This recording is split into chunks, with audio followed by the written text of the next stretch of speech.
सभी साथियों को राम राम नमस्कार। उम्मीद करता हूं आप सभी बहुत ही बढ़िया होंगे। तो पुलिस विभाग में एक बहुत बढ़िया और बड़ी भर्ती आप सभी के लिए आ चुकी है। आप सभी को बता दें कि एमपी पुलिस की तरफ से कांस्टेबल की नई भर्ती अनाउंस कर दी गई है। इसका ऑफिशियल नोटिफिकेशन जारी हो चुका है। 7,500 टोटल वैकेंसी यहां पे निकाली गई है, जिसके लिए पूरे भारत से कोई भी कैंडिडेट अप्लाई कर सकता है। पूरी जानकारी इस वीडियो में मिलने वाली है। वीडियो पसंद आए वीडियो को लाइक शेयर करके चैनल को सब्सक्राइब कर लें और बेल आइकन पर जरूर प्रेस कर लें, ताकि फ्यूचर में आने वाली हर एक इंफॉर्मेशन आपको सबसे पहले मिलती रहे। आगे बढ़ते हैं और पूरी जानकारी आप सभी को देते हैं, ताकि सारी चीजें आप सभी को क्लियर हो पाए। सबसे पहले तो आप सभी को बता दें कि टोटल नंबर ऑफ वैकेंसी निकाली गई है 7,500, यानी नंबर ऑफ पोस्ट काफी बढ़िया है। काफी बढ़िया वैकेंसी यहाँ पे आप सभी के लिए रिलीज की गई है, जिसमें अगर आप देखेंगे तो यहाँ पे जैसे ओपन कैटेगरी में टोटल वैकेंसी यहाँ पे देख सकते हैं एक्स सर्विसमैन के लिए, होमगार्ड के लिए और फीमेल के लिए। तो यहाँ पे टोटल रिजर्वेशन बताया गया है कि 10% एक्स सर्विसमैन के लिए, होमगार्ड के लिए 15% और फीमेल के लिए आपका 35%। यानी टोटल मिला के अगर देखिए 60% जो आपकी वैकेंसीज हैं वो रिजर्व है। बाकी का जो ओपन कोटा में वैकेंसी रहेंगी वो 40% वैकेंसीज आपकी ओपन कोटा में यहाँ पे रखी गई हैं, जो कि आपको कैटेगरी वाइज देखने के लिए मिल जाएंगी। हर एक कैटेगरी में हर एक जो आपकी कांस्टेबल जीडी की पोस्ट यहाँ पे निकली है, तो यहाँ पे आपको जो भी वैकेंसीज है उनका पूरा ब्रेकअप देखने के लिए मिल जाएगा कि किसमें कितनी प्रतिशत वैकेंसी है। अब आगे बढ़ते हैं और सारी चीजें आपको क्लियर करते हैं। तो सबसे पहले यहाँ पे देख लेते हैं कि कौन इसके लिए फॉर्म अप्लाई कर सकता है। सबसे पहले बात आती है एज लिमिट। एज लिमिट यहाँ पे बहुत ही शानदार रहती है। 18 से 33 साल तक के कैंडिडेट इसके लिए अप्लाई कर सकते हैं, क्योंकि अगर पुलिस विभाग में आप कांस्टेबल की पोस्ट के लिए देखते हैं तो जनरली आपको ये एज क्राइटेरिया देखने के लिए नहीं मिलता है। वही रहता है कि 18 से 22, 18 से 23, 18 से 25। लेकिन यहाँ पे जो एज क्राइटेरिया वो 18 से 33 साल तक रहता है। 33 साल तक के कैंडिडेट अप्लाई कर सकते हैं। और रिजर्व कैटेगरी में अगर आप रिजर्व कैटेगरी में आते हैं, उसके अकॉर्डिंग जो रिलैक्सेशन मिलेगा वो अलग से आपका ऐड हो जाता है। अब यहाँ पे आपके उम्र की गणना जो की जाएगी 29 सितंबर 2025 को की जाएगी। इसी दिन आपकी न्यूनतम और अधिकतम आयु की गणना की जाएगी, तो इसके हिसाब से कैलकुलेट कर लेना। पोस्ट नेम आपका कांस्टेबल जीडी की टोटल पोस्ट है 7,500। इसके लिए क्वालिफिकेशन बहुत ही बढ़िया है कि केवल आप 10th पास होने चाहिए। अगर आप 10th पास हैं तो इसके लिए अप्लाई कर सकते हैं। और वहीं पे अगर आप एसटी कैंडिडेट हैं तो केवल 8th पास से आप इसके लिए फॉर्म अप्लाई कर सकते हैं। यानी कि अगर आप जैसे मान लो जनरल कैंडिडेट हैं या ओबीसी कैंडिडेट हैं या फिर ईडब्ल्यूएस कैंडिडेट हैं या फिर एससी कैंडिडेट हैं, इनके लिए तो जो क्राइटेरिया है वो क्या है, 10th पास। अगर आप एसटी कैटेगरी से आते हैं तो केवल 8th पास से आप इसके लिए फॉर्म अप्लाई कर सकते हैं। तो क्वालिफिकेशन क्राइटेरिया भी कम है, साथ ही में एज क्राइटेरिया काफी बढ़िया है। तो वैकेंसी अपॉर्चुनिटी आपके लिए काफी बढ़िया रहेगी। आगे बढ़ते हैं तो देखो यहाँ पे सिलेक्शन प्रोसेस देख लो कि यहाँ पे सिलेक्शन प्रोसेस के लिए क्या क्या चीजें रहती हैं, कौन कौन सी स्टेज आपको कंप्लीट करनी होती है। सबसे पहले होता है रिटन एग्जामिनेशन, जो कि आपका ऑनलाइन होता है। फिर फिजिकल एफिशिएंसी टेस्ट यानी पीईटी, फिर आपका फिजिकल स्टैंडर्ड टेस्ट यानी पीएसटी, जिसमें नापतोल होती है, डॉक्यूमेंट वेरिफिकेशन और मेडिकल एग्जामिनेशन।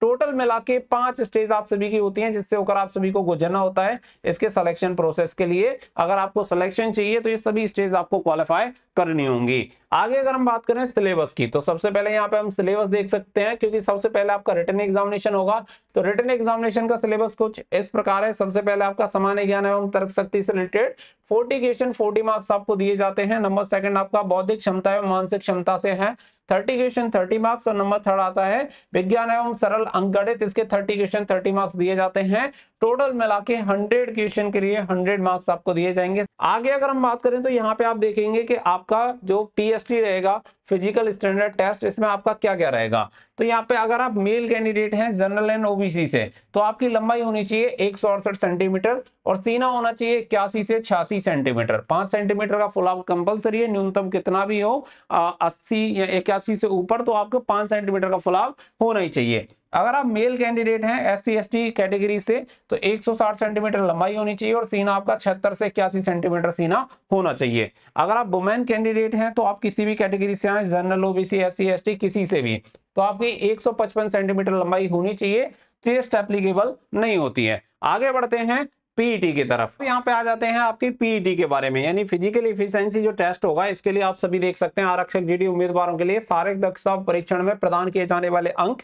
तो अधिकतम जो अंक मिलेंगे कितने मिलेंगे, 100 मार्क्स आप सभी को दिए जाएंगे। किसके बेसिस पे दिए जाएंगे, तो तीन चीजें यहाँ पे होने वाली हैं। पहले तो आपकी 800 मीटर की दौड़ होगी जो कि सेकंड के अकॉर्डिंग, यानी कि जितने कम समय में करोगे उतने अधिक अंक आपको मिलेंगे। बाकी की लंबी कूद आप सभी की हो गई और एक आपकी गोला फेंक हो गई। तो यहाँ पे आप सभी देख सकते हैं कि कितने मीटर से कितने मीटर तक आप सभी को फेंकना है, लंबी कूद जो रहेगी कितने मीटर तक आप कूद सकते हैं, तो ये आप सभी को यहाँ पे बताया गया है। तो अंक आप देख सकते हैं, जैसे 0 अंक आप सभी को यहाँ पे दिए जाएंगे। तो यहाँ पे आप सभी को बताया गया है कि कितने सेकंड में आपको पूरी करनी है, 198.3 सेकंड से। अगर आप अधिक समय लेते हैं, उसके ज्यादा लेंगे तो सीधी सी बात है आप फेल हो जाएंगे या फिर आपको 0 अंक मिलेंगे। इसके अलावा लंबी कूद की बात करें तो 2.96 मीटर से अगर कम आप करते हैं तो 0 अंक मिलेंगे। गोला फेंक के लिए 3.83 से कम करते हैं तो आपको 0 अंक मिलेंगे। अब इससे ऊपर मतलब इससे कम समय में आप सभी को ये रनिंग कंप्लीट करनी है। अगर मान के चलो यहाँ पे 196.4 से लेके 198.3 सेकंड तक अगर आप दौड़ करते हैं तो आपको 1 नंबर मिलेगा। इसी तरीके से लंबी कूद और गोला फेंक में आप सभी को नंबर मिलेंगे। अब नीचे तक आपको स्क्रॉल करना है क्योंकि ये जो नंबर होगा वो बढ़ता जाएगा और अधिकतम आपको 100 अंक दिए जाएंगे। तो यहाँ पे आप सभी को इससे ये चीज क्लियर हो जाएगी कि कितना रहेगा। तो यहाँ पे देखो 30 नंबर अधिकतम दिए जा सकते हैं गोला फेंक में और लंबी कूद में। तो दोनों के लिए अलग अलग आपको दे रखा है। जैसे कि अगर मैं बात करूं तो यहाँ पे लंबी कूद आप 5.57 मीटर तक अगर आप लंबी कूद कर सकते हैं तो आपको अधिकतम 30 अंक मिल सकते हैं। वहीं पे अगर हम बात करें गोला फेंक के लिए तो 8.76 मीटर या इससे अधिक अगर आप फेंकते हैं तो आपको 30 अंक मिल जाएंगे। तो यहाँ पे 30 अंक आपके इधर हो गए, 30 अंक आपके इधर हो गए। इसके अलावा अगर हम दौड़ की बात करें तो यहाँ पे 40 नंबर आप सभी को दिए जा सकते हैं। और 40 नंबर कितने रहेंगे, अगर आप रनिंग कितनी सेकंड में कर देते हैं, 124.2 सेकंड से पहले अगर आप रनिंग कंप्लीट कर देते हैं तो आपको पूरे 40 नंबर दिए जाएंगे। तो 40 आपके रनिंग के हो जाएंगे, 30 नंबर लंबी कूद के हो जाएंगे और गोला फेंक के हो जाएंगे। टोटल मिला के 100 नंबर आपके हो जाएंगे।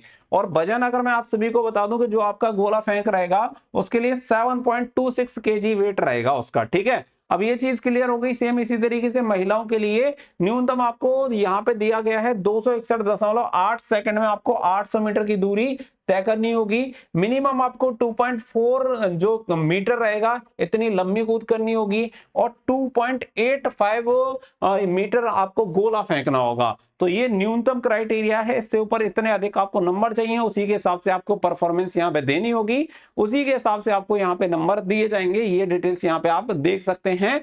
साथ ही में आपका जो गोला रहेगा वो कितने का होना चाहिए, 4 kg का आपका रहेगा। 800 मीटर की दौड़ के लिए 1 अवसर दिया जाएगा, लंबी कूद व गोला फेंक के लिए 3 अवसर आपको प्रदान किए जाएंगे। तो ये चीजें यहाँ पे आप सभी की हो जाती हैं।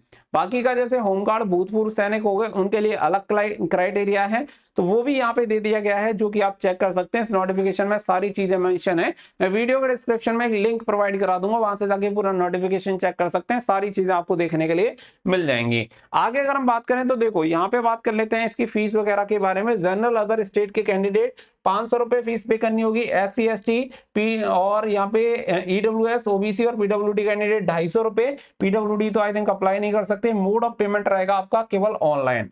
आगे बात कर लेते हैं तो यहाँ पे अगर आप देखेंगे नोटिफिकेशन डेट आप देख सकते हैं 13 सितंबर। अप्लाई डेट स्टार्ट होंगे यहाँ पे 15 सितंबर से और लास्ट डेट आपकी 29 सितंबर तक। और साथ ही में मॉडिफाई की डेट भी आपको बता दी है कि 4 अक्टूबर को कर सकते हैं। और यहाँ पे जो एग्जामिनेशन डेट बता दी गई है कि 30 अक्टूबर 2025 को आपका एग्जामिनेशन होगा। तो ये सारी चीजें पहले से ही यहाँ पे क्लियर कर दी गई हैं। तो ईच एंड एवरीथिंग इस भर्ती के बारे में मैंने आप सभी को बता दिया है। फिर भी अगर कुछ भी मिस आउट हो गया है तो आप इसके नोटिफिकेशन से जाके चेक कर सकते हैं। नोटिफिकेशन पाने का सिंपल तरीका है कि आपको वीडियो के डिस्क्रिप्शन में लिंक मिल जाएगी, टेलीग्राम ज्वाइन कर लेना वहां पे, या फिर गूगल ब्राउजर में स्टडी फॉर ड्रीम सर्च कर देना। तो यहाँ पे जैसे ही सर्च करेंगे तो आप सभी को इसका जो नोटिफिकेशन होगा MP पुलिस कांस्टेबल वाला, वो नोटिफिकेशन सबसे ऊपर ही देखने के लिए मिल जाएगा। उस नोटिफिकेशन को जाके चेक कर लेना, तो डायरेक्टली आपको वहां पे पूरी इंफॉर्मेशन मिल जाएगी। होपफुली कि आपको ये वीडियो जरूर पसंद आई होगी, तो वीडियो को लाइक शेयर कर देना और चैनल को सब्सक्राइब कर लेना। मिलेंगे नेक्स्ट वीडियो में। So thank you for watching. जय हिंद, जय भारत।